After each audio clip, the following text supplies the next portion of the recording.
So yun guys, tuturuan ko kayo kung paano ang tamang pag-shade ng answer sheet or Scantron po natin. So yung gamit ko po na pencil and eraser po ay from Faber-Castell po. Ito pong special examination eraser po, kailangan nyo pong tanggalin yung cover niya kasi baka isipin po nila na may kodigo po doon. And then ito naman po yung pencil, 2B po ito, 2B, ayan. And gusto ko yung talim niya, hindi sobrang matalim dapat, hindi rin sobrang purol. Itong Scantron ko po ay free nung bumili ako ng book ng Met Review. Pero marami naman guys na Scantron sa online for free lang para sa pag-practice ng shading. So guys, umpisahan muna natin sa corner. Every corner, yun muna yung isi-shade natin.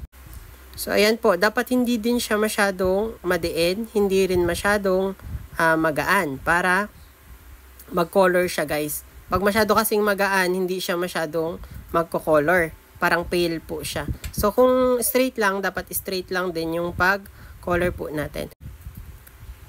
Ito pang isa. So, dapat sa every corner muna. Then, pagkatapos sa every corner, guys, yung gitna naman. Ayan. So, i-practice nyo nang i-practice yan, guys, para mabilis kayong mag-shade po. Kasi pag matagal kayong mag-shade, kakainin noon yung time nyo. So, pag nagkamali kayo, just in case lang na magkamali kayo, yung eraser po natin, pag binura po natin siya, dapat yung wala talaga matitira natin na color. Kailangan burang-bura po talaga. So, ayan. Pagkatapos po natin burahin, kailangan burahin din natin sa likod. So, ito, itaklob nyo lang. And then, hanapin nyo kung saan yung nagkamali. And then, doon nyo po siya burahin. So, dito.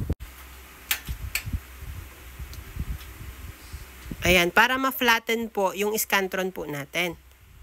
Pero syempre po, mas okay talaga na hindi na kayo magbubura guys. Pero kung sure naman talaga kayo na mali talaga yung answer nyo, tapos tama talaga yung letter B, kunyari, mali yung letter C, burahin nyo kasi sayang yung score. Sayang po yung points.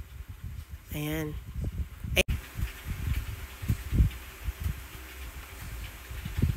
Okay lang kahit medyo lagpas-lagpas. Okay lang yun kung konting lagpas-lagpas lang naman guys.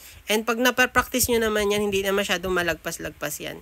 Basta i-practice nyo lang ng i-practice, lalo na't malapit na po yung let.